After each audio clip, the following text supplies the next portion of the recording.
It's been dubbed the semi-final before the 2019 final. Will the Congress retain the last big state it governs? Or will the Modi juggernaut help the BJP regain Karnataka? It's Tuesday, May 15th. Votes are being counted.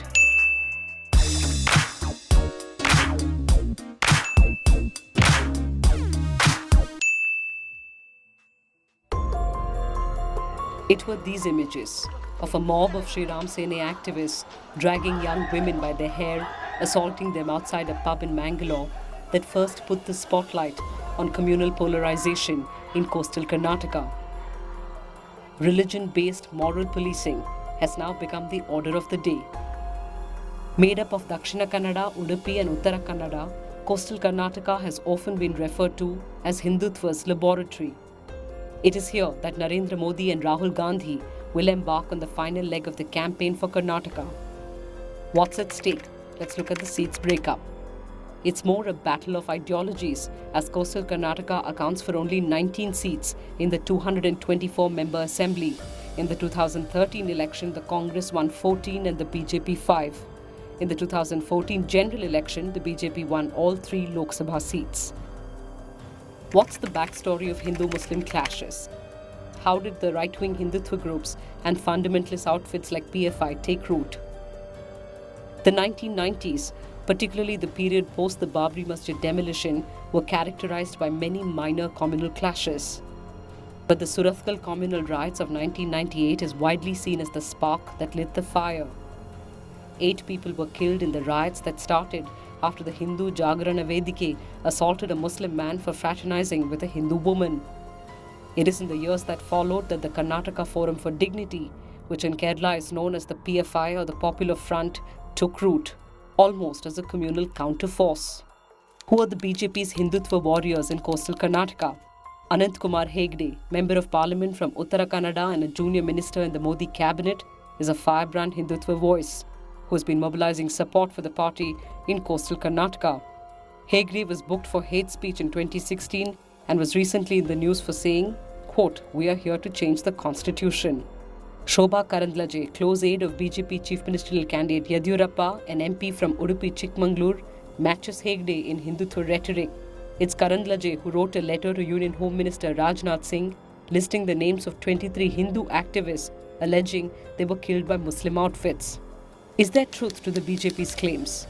Karandlaje was referring to the Popular Front of India and the Karnataka Forum for Dignity, Muslim organizations known for their radical Islamist politics.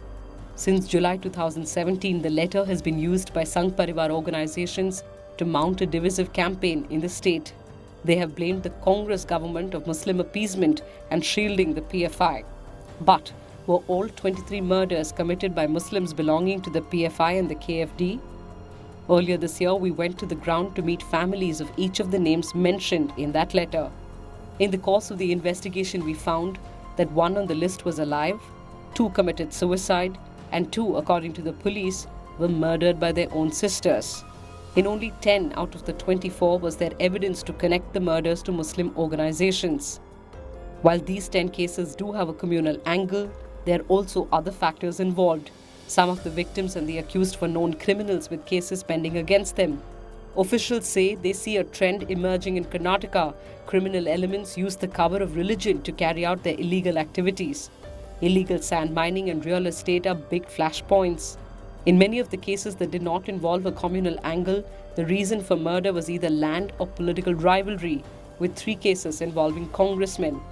Some of the family members who spoke to us were bitter. They said the organizations used and threw them away once it was clear that the murder had nothing to do with religion. The Association for Democratic Reform, that works in the area of political and electoral reform, has released its report analyzing the affidavits of candidates. 15% candidates have declared criminal cases against them. 10% of candidates have declared serious criminal cases against them. 23 candidates have declared cases related to crimes against women, including assault or use of criminal force. Let's look at a party-wise breakup. Among the major parties, 37% of BJP candidates had criminal cases against them. 27% of candidates from the Congress had criminal cases against them, and 21% of the candidates from the JDS. How about candidates facing serious criminal cases, including murder, attempt to murder, and kidnapping? 26% of candidates of the BJP face serious criminal cases, 15% of the Congress candidates and 15% of the JDS candidates face serious criminal cases. Let's take a look at the money bags. 18% of the candidates declared wealth of 5 crore and above. Let's take a look at the numbers party-wise. 94% of the candidates from Congress, 93% of the candidates from the BJP, and 77% from the Janata Dal Secular are crorepati candidates. How about their average assets? The average of assets per candidate contesting in the Karnataka Assembly election is 7.54 crore rupees. Among the major parties, the average assets of Congress candidates is 38.75 crore rupees. The average assets of BJP candidates is 17.86 crore rupees. The average assets of a Janata Dal Secular candidate is 20.91 crore rupees. Ticket distribution, any political party will tell you, is a delicate affair. When denied a ticket to contest, loyal, lifelong party workers often react like this. Children of politicians, though, have little trouble being fielded. Look at those in the poll fray from Karnataka. Chief Minister Siddaramaiah and his son Yatindra, Home Minister Ramalinga Reddy and his daughter Soumya Reddy, Law Minister T.B. Jayachandra and his son Santosh, Housing Minister M. Krishnappa and his son Priya Krishna, former Minister Shamanur Shivshankarappa and his son S.S. Mallikarjun, Kolar MP K.H. Muniappa's daughter Rupa Shashidhar, Mallikarjun Kharge's son Priyank Kharge. Then there are the sons of former Chief Ministers. Dinesh Gundurao, son of former Chief Minister R. Gundurao. Kumara Bangarappa, son of former Chief Minister S. Bangarappa. Ajay Singh, son of former Chief Minister Dharma Singh. Meanwhile, Chandra Singh, son-in-law of former Chief Minister Dharma Singh, was denied a ticket but says he could now be in the fray as a rebel. In the Janata Dal Secular, though, where it's been all in the family, this time only 2 family members are contesting. Former Chief Minister H.D. Kumaraswamy and his brother Revanna. लेकिन मैंने सुना कांग्रेस के अध्यक्ष चुनावी सभाओं में आज से 15-20 दिन पहले जिस प्रकार से आदरणीय देवेगौड़ा जी का उल्लेख कर रहे थे, क्या ये आपके संस्कार है? Prime Minister Modi's Devegowda outreach may have been prompted by opinion polls that showed the 85-year-old former Prime Minister's party, Janata Dal Secular, emerging as the likely kingmaker in the May 12th Karnataka polls. Chief Minister Siddaramaiah was quick to remind everyone that then candidate Modi had in 2014 promised to send Devegowda to a retirement home. Let's look at the importance of being Devegowda. The Vokkaliggas, the community that the Gowdas belong to, make up at least 11% of the population and overwhelmingly back the Janata Dal Secular. The JDS has had a consistent 20% vote share in the last assembly polls. This time, the party has tied up with Mayawati's Bahujan Samaj Party and the NCP. The calculation being that in the seats that the JDS lost by a narrow margin in 2013, it is the BSP and NCP that took away JDS's votes. Why, as potential kingmaker, the JDS is more likely to go with the BJP?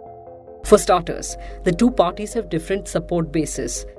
The JDS, riding on the back of support from Vokkaliggas, is strong in southern Karnataka and Mysuru. The BJP, conversely, relies on support of Lingayat and Veerashaiva votes in north and central Karnataka.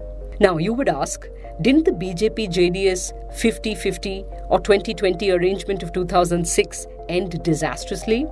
Yes, Mr. Gowda's son H.D. Kumaraswamy, who was Chief Minister under the arrangement, was to rule for 20 months and then cede to the BJP, but he didn't. It appears that the BJP would be willing to forget that. As the saying goes, there are no permanent friends or enemies in politics. So, what stops the JDS as potential kingmaker from backing the Congress? Primarily this man, Chief Minister Siddaramaiah.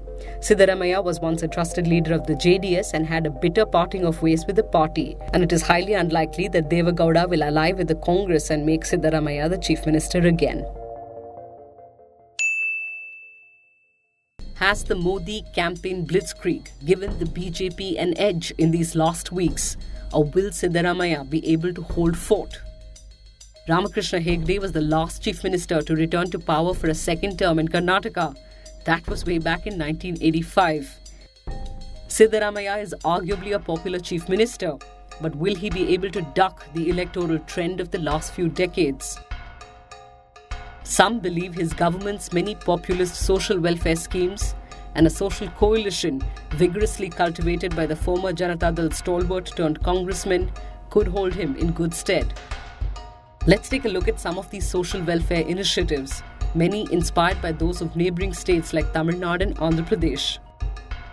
The Anna Bhagya scheme, or the state's food subsidy scheme, provides for 5 kilos of rice and 2 kilos of wheat per person, distributed for free, and 1 kilo of tur dal sold at nearly half the market price. It covers 11 million families below the poverty line. A senior bureaucrat of the state told us food transfers under the Anna Bhagya scheme had blunted the edge of drought. He said no one went hungry in the state. During the period of drought in the state from 2013 to 2016, Anna Bhagya became the fallback for hundreds of below poverty lines and Antyodaya card-holding rural families. The Kshira Bhagya scheme covers 10 million children who are given free milk 5 times a week in government schools and Anganwadis. The government launched the Matrupurna scheme, which supplies more than 8 lakh pregnant women and mothers with daily hot cooked meals complete with milk and eggs. In cities like Bengaluru and Mysuru, Indira canteens offer subsidized meals for the urban working class. What the Siddaramaiah government appears to have done differently is improve the functioning of departments that interact with the poor: social welfare, food, panchayat, women and child development. Then there is the social coalition of Ahinda, the Kannada acronym for minorities, OBCs and Dalits. Coined by the state's first backward caste leader Devraj Urs, Ahinda has been reinvigorated by Siddaramaiah. Religious minorities, Dalits and Adivasis constitute 39% of the state's population. Additionally, the government's pre-election move of granting separate religion status to the Lingayats, the Congress hopes will help sway the electorally dominant community.